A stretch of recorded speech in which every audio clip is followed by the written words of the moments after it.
Saudara-saudari, adik-adik, Bapak Ibu, para sahabat Tuhan Yesus di Paroki Santo Yosef Medari dan di Stasi Santo Thomas Segan, juga para sahabat Tuhan Yesus dimanapun Anda berada, berkah dalam, salam semangat, sehat selalu, dan tekun berbuat baik. Terima kasih karena channel YouTube Belajar Ilmu Sejati kini telah mencapai 3.000 subscriber. Saya kira itu menjadi bagian bahwa pelayanan, pewartaan tetap saja ada yang mau menerimanya meski tidak banyak. Marilah kita kembali belajar ilmu sejati pada hari Rabu tanggal 21 Juni tahun 2023 bersama dengan gereja kita memperingati peringatan wajib Santo Aloysius Gonzaga, seorang biharawan.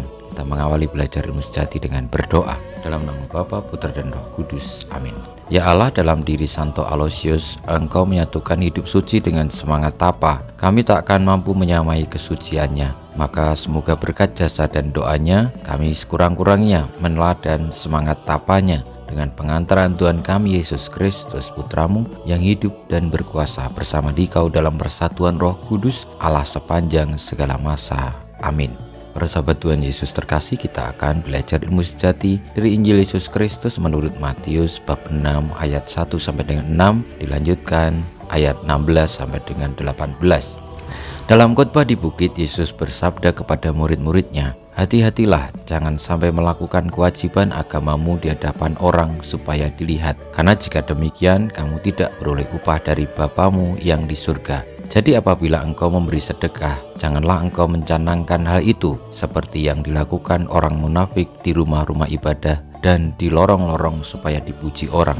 Aku berkata kepadamu, hendaklah sedekahmu itu diberikan dengan tersembunyi, maka Bapamu yang melihat yang tersembunyi akan membalasnya kepadamu. Dan apabila kamu berdoa, janganlah berdoa seperti orang munafik. Mereka suka mengucapkan doanya dengan berdiri di rumah-rumah ibadat dan pada tikungan-tikungan jalan raya supaya mereka dilihat orang. Aku berkata kepadamu, mereka sudah mendapat upahnya. Tetapi jika engkau berdoa, masuklah ke dalam kamarmu, tutuplah pintu, dan berdoalah kepada Bapamu yang ada di tempat tersembunyi. Maka Bapamu yang melihat yang tersembunyi akan membalasnya kepadamu. Dan apabila kamu berpuasa, janganlah muram mukamu seperti orang munafik. Mereka mengubah air mukanya supaya orang melihat bahwa mereka sedang berpuasa. Aku berkata kepadamu, mereka sudah mendapat upahnya. Tetapi apabila engkau berpuasa, minyailah kepalamu dan cucilah mukamu, supaya jangan dilihat orang bahwa engkau sedang berpuasa, melainkan hanya oleh Bapamu yang ada di tempat tersembunyi.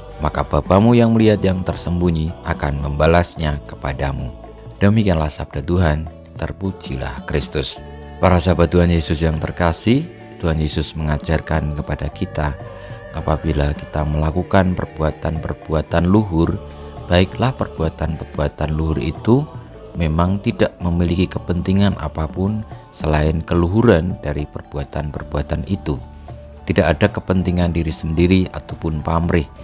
Kita melakukannya dengan ketulusan, dan itu dibuktikan yakni ketika perbuatan-perbuatan luhur itu kita lakukan tanpa diketahui orang atau tanpa ingin untuk dikabar-kabarkan kepada orang, tetapi sungguh-sungguh kita lakukan demi keluhuran itu, demi kebaikan itu sendiri. Semoga kita boleh memiliki hati yang tulus, hati yang penuh cinta kepada Tuhan dengan melakukan karya-karya baik secara tulus pula, dengan sukacita, dengan semangat dan gembira, karena itulah yang akan membawa kita kepada Bapa yang melakukan segala sesuatu tanpa banyak kata-kata, tetapi tetap dilakukan. Meski orang tidak mengetahui, meski orang tidak mengeluh-elukan dan tidak memberikan pujian, tetapi tetap dilakukan agar manusia selamat.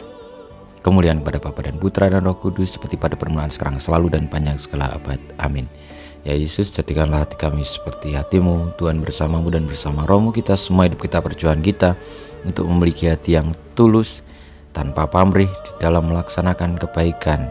Sabda Tuhan sendiri senantiasa dibimbing, dilindungi, diberkati Allah yang Maha Kuasa, Bapa, Putra, dan Roh Kudus. Amin.